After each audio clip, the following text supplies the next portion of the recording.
Sports లో ఇట్లా inter స్కూల్లో ఒకే స్కూల్లో పోటీలకు మీరు ఇచ్చారా లేదా? రెండోది పరీక్ష డిఎస్సి ఇంతవరకు భారతదేశ చరిత్రలో ఎక్కడైనా సరే డిఎస్సి పరీక్ష రాయకుండా డిఎస్సి ఉద్యోగాలు ఎట్లా ఇస్తారు? ఇచ్చారా? పోనీ ఇంతకుముందు చంద్రబాబు గారు ఇచ్చారా అట్లాగా అని వాళ్ళు అడిగే ప్రశ్నకి సమాధానం ఎక్కడుంది చెప్పండి.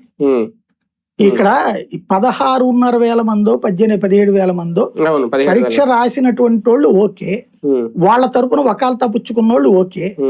ఈ వకాల్తా పుచ్చుకున్నోడికి సరిగ్గా ఏంటో తెలియదు, పార్టీ నుంచి ఇచ్చారు దాన్ని పట్టుకుని తిడుతున్నాడు. అవతల నష్టపోయిన 3 లక్షల మంది ఉన్నారు చూడండి, వాళ్ళు తగులుకుంటున్నారు. నాకు కనీసం 12 మెయిల్స్ వచ్చినాయి డీటెయిల్డ్ గా. మెయిల్స్ మనకి దాంట్లో పెడతాం కదా, ఆ మెయిల్ కి వస్తున్నాయి అంటే డీటెయిల్డ్ గా దాన్ని చూస్తుంటేనే అర్థం అవుతుంది ఏంటనేది. దాన్ని బట్టి ఏం కనబడుతున్నది. కానీ ఇదే టైంలో జరుగుతున్న ప్రచారం రేపు పొద్దున నిజంగా జగన్మోహన్ రెడ్డి అంటే ఇప్పుడు అంటున్నారు కదా 3 ఏళ్ళు ఆగండి మన ప్రభుత్వం వచ్చాక విచారణ చేపిస్తాను, న్యాయం చేస్తాను.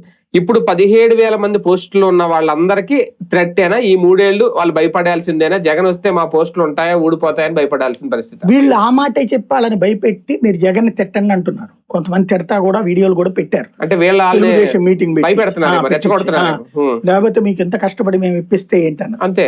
కానీ అదంతా అయ్యాక ఇతను 15 లక్షలు లెక్క తీశాడు బయటికి. వీడియోతో సహా వచ్చింది కదా 15 లక్షలు అడగటం అన్నటువంటిది. అక్కడ అది బరస్ట్ అయిపోలేదా? రెండోది వాళ్ళు అంత సీరియస్ గా స్పందించట్లేదు, అంటే కొంత భయపడుతున్నారు, సైలెంట్ గా ఉన్నారు. వాళ్ళంతటా వాళ్ళు రెచ్చిపోవాలి కదా. నిజంగా గట్టిగా సాధించిన వాళ్ళు అయితే ఏంట్రా రా చూసుకుందాం అని అడగాలి. ఎవరో ఒక అమ్మాయి దాన్నే పట్టుకుని వీళ్ళు చాలా షేర్ చేశారు, బట్ అంత తీవ్రత కనిపించటంలా. మీరు ఇట్లా మాకు మధ్యలో కొట్టబాకండి లాంటిది తప్పించి లేదు. ఎందుకంటే కొంత సంథింగ్ వాళ్ళ